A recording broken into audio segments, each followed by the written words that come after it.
Hello, my name is Gary, and I was raised in the Western United States, so I'm a native English speaker. I hope that you will enjoy this YouTube channel. Thank you for joining us. The 38 Letters from J.D. Rockefeller to His Son by J.D. Rockefeller, 1839 to 1937. The 32nd letter, Refuse to Blame. July 24th, 1910. Dear John, would you be surprised if I said that Mr. Andrew Carnegie, who has never been outdone and always thought he was the richest man in the world, came to visit me and asked me a very serious question? In fact, that's what the great blacksmith did. 2 days ago, Mr. Carnegie came to our company. Perhaps it was my smiling attitude and the relaxed atmosphere of our conversation that melted Mr. Carnegie's stony pride and made him ask me, John, I know that you lead a very capable team. However, I don't think their talents are unparalleled, but what puzzles me is that they seem invincible and always defeat your competitors with ease. I want to know, what magic did you cast to give them that spirit? Is it the power of money?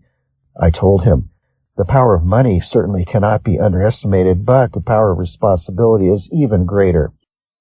Sometimes action does not come from ideas, but from taking responsibility. People at Standard Oil are responsible, and they all know what my responsibilities are. But I never talk about responsibility or obligation. I just create it through my business. I thought this topic should end here, but my answer obviously aroused Mr. Carnegie's curiosity. He seriously asked me, John, can you tell me how you did it? Looking at Mr. Carnegie's humility, I couldn't refuse. I had to tell the truth. I told him that if we want to survive in perpetuity, then our leadership style is to not blame anyone or anything for any reason. Blame is like a swamp. Once you stumble into it, you lose your footing and direction, and you become immobilized, trapped in hatred and frustration. There is only one result: loss of respect and support from subordinates. Once you fall into this field, then you are like a king who has handed over his crown to someone else and can no longer dominate everything. I know that blaming is the number one enemy that destroys leadership, and I also know that in this world there are no final winners, and no matter who they are, there will be setbacks and failures. So when problems arise, I don't feel angry. I just think how things could be better. What actions can be taken to overcome or correct our mistakes? Proactively choose to move toward greater productivity and satisfaction. Of course, I won't let myself go when bad things happen to us. I stop and ask myself the first question, what is my role? By going back to square one, by taking a completely candid assessment of my role, I am able to ask my subordinates to change strategy. Actually, only by focusing on myself could I take back the crown that I had unintentionally surrendered, but analyzing what my duty is does not mean blaming myself. Blaming myself is one of the most insidious traps of accusation, and blaming myself for a stupid mistake would only lead me into the same trap of resentment, and resentment is as any other accusation. Actually, asking myself what my mission is a powerful step of analysis and self-affirmation. The stronger you are, the less influence others have, which doesn't seem like a bad thing. If I can see every obstacle as an opportunity to learn about myself instead of worrying about what others have done to me, then I can find a way out of the walls of leadership crisis. Of course, I never see myself as a savior, nor do I have a savior mentality. I ask myself in what ways I am responsible for myself. Also ask what ways are my subordinates responsible for me. The job of leader is to not know it all and take responsibility.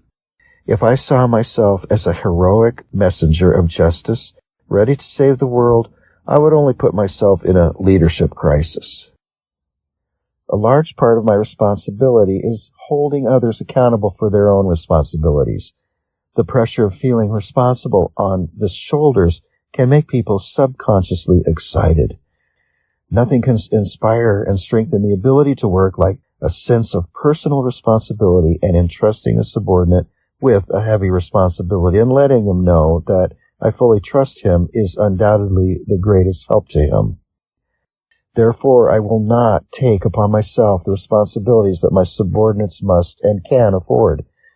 I rely on my role model to create an atmosphere of responsibility. My subordinates all know basic principle. There is no blame or excuse in Standard Oil. This is my philosophy, and everyone knows it. I will not punish them for their mistakes, but I will not tolerate irresponsible behavior. Our beliefs must be pursued thoroughly. Our motto is, encouragement and respect will be wholeheartedly accepted and doubly honored.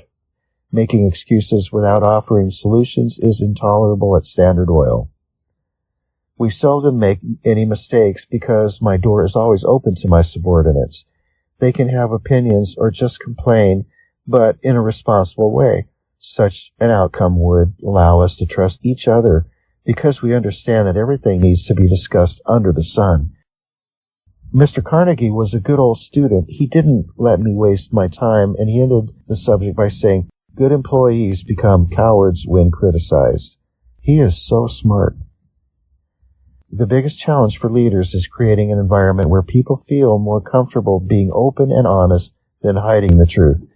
Offer to invite others to speak their minds, encouraging them to speak their minds with words like, tell me more, or I really want to hear your opinion. Contrary to popular belief in a conversation, it is the listener who has the power, not the speaker. Unbelievable, right? Think about it. The tone, focus, and content of the speaker really depends on how you listen. When you simply listen to others talk, you will understand them better. You'll get these benefits.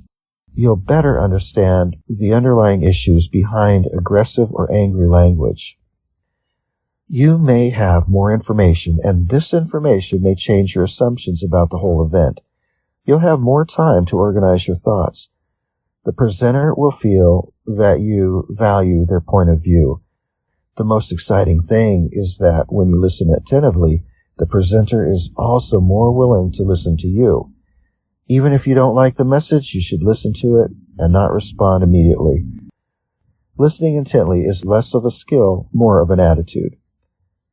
As an active listener, you dedicate 100% of your attention to the other person. By doing so, you eliminate their preconceptions and open your mind to a more meaningful and productive conversation. Over time, we have shaped our lives. This process will continue, and we will all be ultimately responsible for our choices. Refusing to blame will create a path to achieving your goals. Love your Father.